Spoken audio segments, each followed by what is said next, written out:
2 sixes. That's all it took. 2 clean strikes from Babar Azam, and Pakistan finally had something to celebrate. An 8-wicket victory, their first away test win in almost 3 years, and the series finishing 1-all. Now those sixes made for great highlights. I'm sure the social media edits have already begun. But if you ask me, those weren't the most important shots of this test match. The real story began almost 2 days earlier when one man quietly batted the West Indies out of the game. My name is Sidra Arshad, and you're watching Citrus Silly Point. Now, before I get into the criticism, and yes, there is criticism despite Pakistan winning, and credit must be given where it's due, Pakistan were the better side, and they responded after a very poor first test. I mean, they showed far more patience this time around, far more discipline, and unlike the first test, they actually capitalized when they had the upper hand. But hey, winning shouldn't stop us from analyzing. If anything, victories are the best time to analyze because they often hide problems that losses expose. So here we go. Pakistan won this test, but I still think there are cracks that England would happily exploit if they aren't addressed. Now let's start with the biggest reason Pakistan won this match. Abdullah Shafique, a proper test match innings. I mean, what an innings, 160 runs. Honestly, this wasn't just a century, it was a lesson in how to bat in test cricket.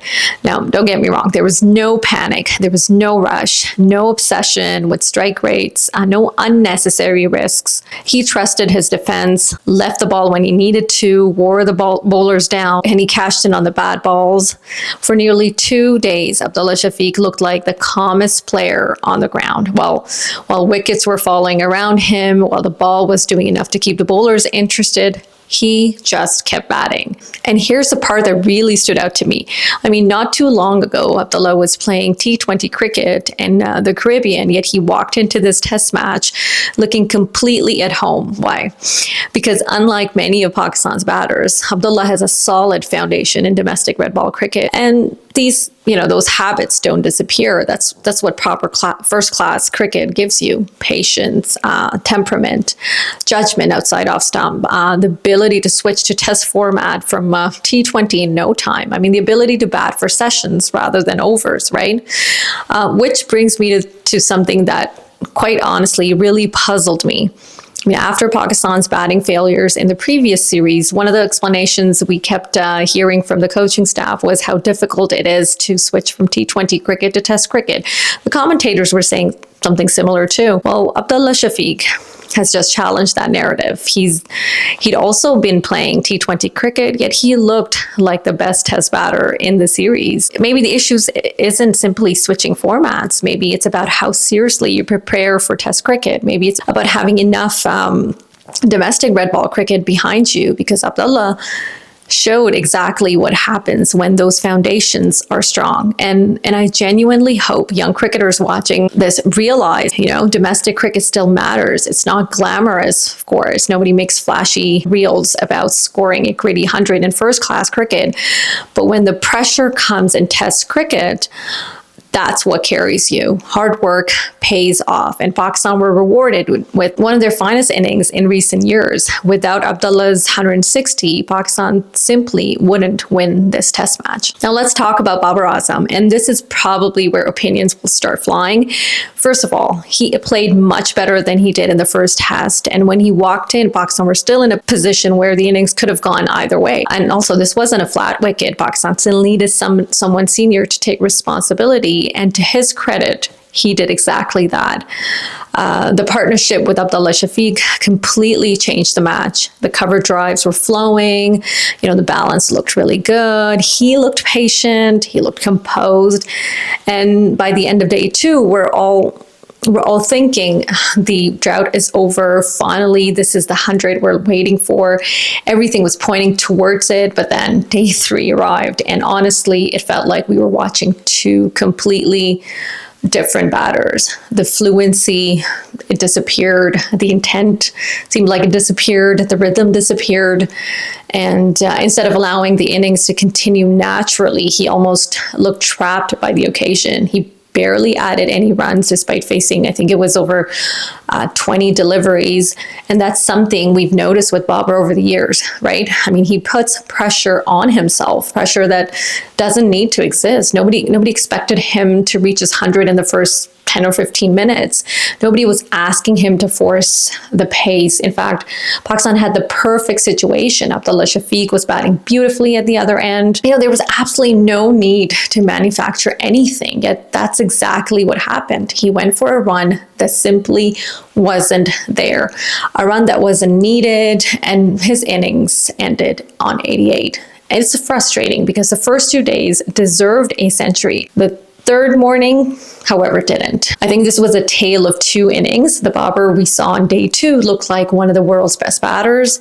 The Babars, unfortunately, we saw on day 3 looked like someone carrying the weight of 100 on his shoulders. He has to free himself from that. I mean, because milestones take care of themselves when you keep making good decisions.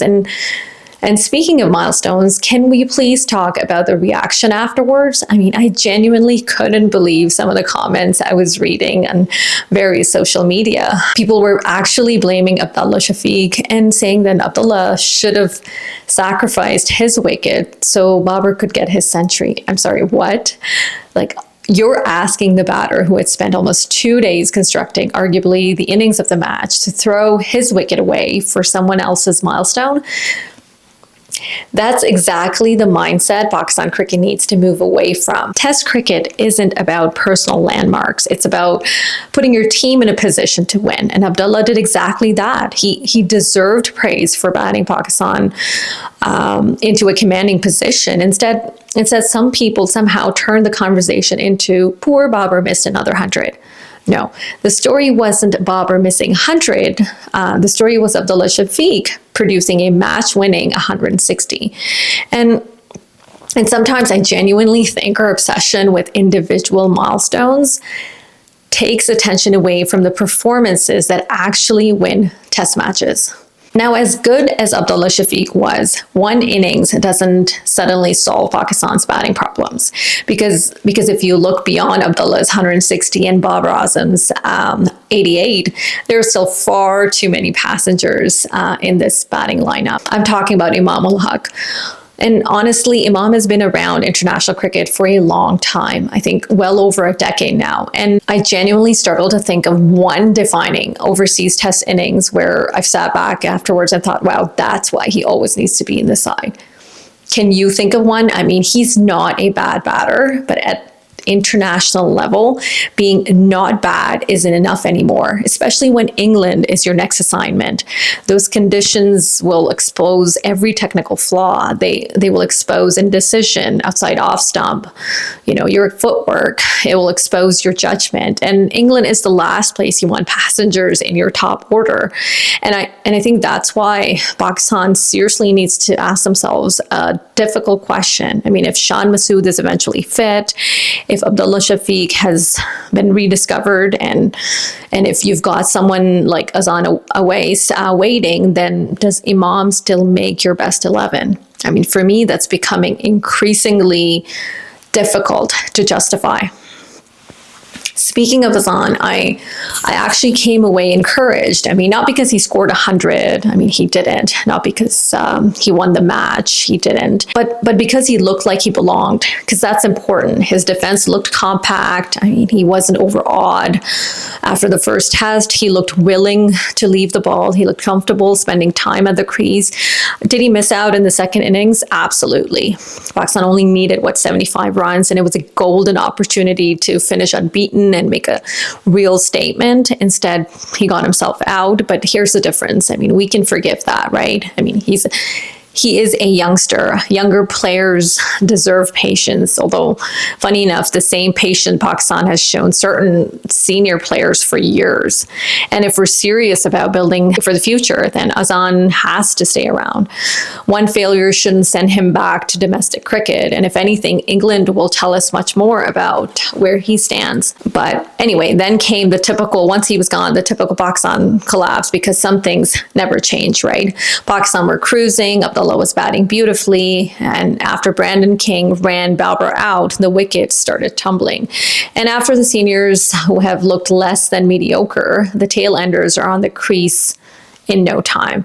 Then Warrican, bowling beautifully, wrapped up the tail enders with 3 wickets in 4 deliveries. It felt like deja vu. 1 wicket falls, then another, and suddenly every bowler in the opposition attack starts believing. I mean, Pakistan's tail is every bowler's dream, because the moment the recognized batters disappear, the resistance disappears with them. This actually reminded me of something from the first test. Remember how many, and myself including, criticized Babar for taking a single off the very first ball of the over and exposing Muhammad Ali to 5 deliveries?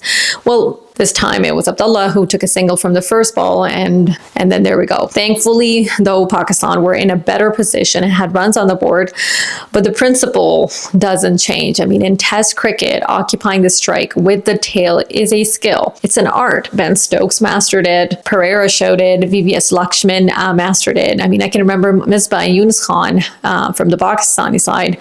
They did, but the current lot doesn't. And it's those little things that really often separate good test teams from great ones. Anyhow, speaking of tail enders, there was Ali Usman. First of all, what a bowling performance. The wicket column does not do justice, but he and Sajid Khan bowled beautifully in tandem, and he wasn't trying to bowl magic balls every delivery. He just kept asking questions, but with the bat, what was that? I mean, there was absolutely no need to take on the bowler like that. Like, you're batting with Abdullah Shafique. Your job isn't to become a hero here. Your job is simply to survive. Every run you score after that is a bonus. So sometimes Pakistan tail enders seem to think they have to win the game with one big shot. Like, no, just stay there.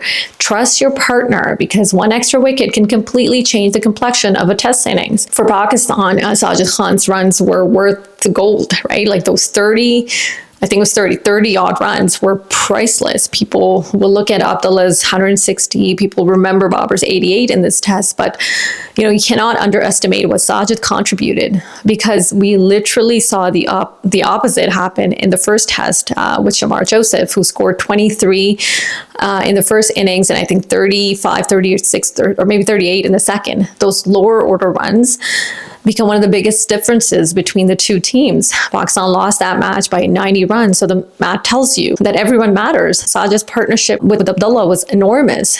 They weren't flashy runs. I mean, they were frustrating runs, and the kind that completely drains the bowling attack. And in the end, those extra runs allowed Pakistan to edge past West Indies' first innings total. But there are other batters that we need to talk about. Mohammad Rizwan. I mean, I'm worried, not because I think he's suddenly become a bad player, but because I genuinely don't recognize this batter anymore. I mean, I don't understand. Everything looks rushed. Everything looks uncertain. The footwork, the technique, the shot selection. I mean, he's not even confident behind the stumps. It's almost like he's batting with doubt every single innings. And when you're batting at one of the most important positions in the order, especially for Pakistan simply can't afford that. He's become a walking wicket, unfortunately. I mean, he used to be Pakistan's firefighter in different formats, and even here now. And now he's often gone before the fires even started. I mean, can he turn it around? Possibly, but he's miles away from his best, and Pakistan desperately need the old Rizwan back before England. And speaking of walking wickets, Salman Ali Agha. I mean, this series was a massive disappointment. I'm sure we all expected so much more, and so did he. He's batting in one of the most important positions in the lineup. I mean, this is where test matches are won, when the ball gets older, when there's partnerships that need building, when pressure needs absorbing. Instead, he looked like a batter permanently searching for an exit. I mean, there was no authority, no long innings, no defining contributions, just a walk to the crease and then a walk back to the dressing room. I mean, over and over again. After everything that's happened in white ball cricket, this could have been the perfect opportunity to remind everyone that he belongs in the test side But instead, he quietly drifted through the series. Pakistan simply just cannot carry a number 5 or 6 who contributes so little.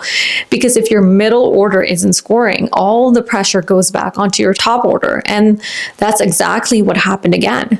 But despite all those batting concerns, Pakistan still won. Because this time their bowlers also finished the job. Sajid Khan, I mean, what a character. Test cricket needs personalities like him. I still don't understand half of his celebrations. But you know what?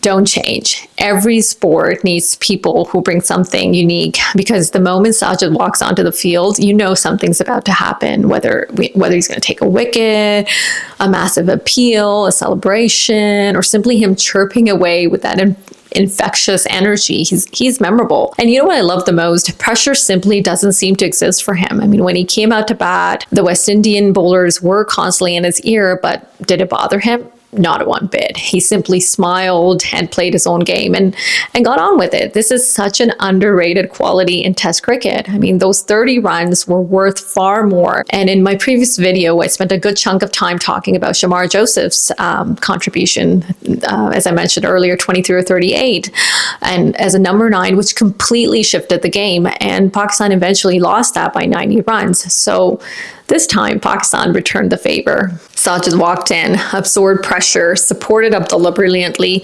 and he helped Pakistan move beyond West Indies' first innings total. I mean, people will remember centuries, of course. You know, they're going to remember fifers, but those gritty lower order partnerships, they're often what decide Test matches. I mean, there's something incredibly satisfying about watching a quality spinner build pressure. I mean, don't get me wrong, watching fast bowlers steaming in at like 145 kilometers an hour is amazing. But spin pulls you into a Test match differently. I mean, over after and over, ball after ball, you're watching the pressures builds. It's 1 maiden, then that becomes 2, then 2 becomes 3. The field closes in, and suddenly the batter makes a mistake, and the game completely changes. You just can't take your eyes off of it. It's almost hypnotic, and that's why I love watching quality spin bowling in Test cricket. I mean, it keeps dragging you back, and Sajid did exactly that. A small part of me, though, wanted Babar to keep Sajid on a little longer after he had already taken 4 wickets. I mean, just to see if he could grab that 5-wicket haul, but you know, I know not because Pakistan needed it. I mean, the result was already almost done, but because he had earned it. That being said, I completely understand why Ali Usman continued. I mean, he bowled beautifully in both innings. He deserved his rewards too. And I understand sometimes captaincy is about recognizing who's creating the most pressure in that moment. That being said, dropping Mohammad Abbas, I did not forget this. That left me scratching my head. I still don't understand it. I don't believe it. Doesn't make sense. He was criminally underutilized all of his career. He averages barely 3 tests a year, yet every time he comes, he reminds everyone exactly what he's capable of. I mean, he was Pakistan's best fast bowler in the first test. He was creating pressure at the end of the first test. In fact, West Indies' own fast bowler, I can't remember who, openly admitted that they'd been watching Mohammad Abbas's lengths and replicated it. So think about that. The opposition is publicly praising your bowler, copying his methods, and Pakistan's response? Drop him, because the pitch was expected to help spin. That logic doesn't convince me. Yes, the service eventually turned. Nobody's denying that. But Test matches aren't played for just that alone, right? And this match, in fact, many of the recent Test matches Pakistan has been playing didn't even go past day 4. So, and Pakistan bowled first this time, or actually last time too. So you still needed your best fast bowler. Instead, Pakistan handed Ubaid Shah his debut. Now, let me make one thing very clear. This is not a criticism of Ubaid. He was poor. He's a talented fast bowler. Every cricketer deserves an opportunity. My criticism here is this just wasn't the time and place for it. Leaving out your best seamer immediately after he'd been praised by the opposition, played so brilliantly, just didn't make sense. Pakistan bowling on day 1 clearly lacked control. The West Indies got away far too often, and I genuinely believe Abbas would have made life much more difficult for them. Now, before I wrap up, I also want to give a lot of credit to the West Indies, because despite losing this test, the series reminded me why I absolutely love watching them play red ball cricket, and honestly, why I hope Test cricket never disappears. I mean, this was a fantastic Test series, and the West Indies played a massive part in making it one. First of all, let's talk about Warrican. What a year and a half he's had against Pakistan. A 6-wicket haul this time. Another match where Pakistan simply couldn't pick him consistently. I mean, over the last 18 months, he's made a habit of troubling Pakistan's batters. He has a 5-4, he has a 7-4, and now he has a 6-4. Series after series, he's become one of the bowlers that Pakistan just haven't found an answer to. And even in this test, when Pakistan looked completely in control, he just ripped through and wrapped up Pakistan's tail with, 3 wickets in 1 over. And just like that, momentum changed. Pakistan's familiar collapse returned. He earned every wicket he got. He bowled with patience, with control, and fully deserved those figures. And the West Indian pacers, they must be extremely happy with their performance this series. Jayden Seals was relentless, disciplined. Every spell looked like it had a plan. Justin Greaves, another excellent series, and he hurt Pakistan badly in the first test, and once again proved why he's becoming such an important cricketer for the West Indies. There was Shamar Joseph. I mean, he just loves competing, whether it's with the ball or somehow frustrating the teams playing against him with the bat. He's become one of those cricketers you just simply enjoy watching. I also felt for Brandon King. He suffered that back spasm after getting Babar Azam run out and wasn't available to bat in the second innings. I mean, that of course left the West Indies short of a batter in the 4th innings. Despite that, their openers, Chanderpaul and Hodge, gave them a really solid platform. And for a while, it genuinely looked like the West Indies were putting themselves into a commanding position. But then Sajid and Usman were too good. Anyhow, looking ahead for Pakistan, they have every reason to enjoy this victory, leveling the series. They deserved it. The series ending in 1-1 is probably a very fair reflection of both teams. West Indies were comfortable and better in the first. Pakistan were better in the second. But for Pakistan, England is in a completely different challenge. The Duke's ball, different conditions, slip cordons waiting for every mistake outside of stump. England won't allow Pakistan to get away with collapses. They won't forgive poor middle order batting, and they certainly won't allow walking wickets at numbers 5 and 6. So Pakistan have positives to take for sure. I mean, Abdullah Shafique's innings speaks for itself. Babar looked much better. Sajid Khan is great and proves his value all the time. Ali Usman's had an encouraging performance. Mohammad Abbas was simply outstanding, but there are still questions around Rizwan and Salman, and also Imam for making the strongest 11. And this test doesn't answer every question. So congratulations to Pakistan on a much improved performance. Congratulations to the West Indies for producing another outstanding test series. And, if you enjoyed this video, don't forget to like, subscribe, and share it. Until then, take care.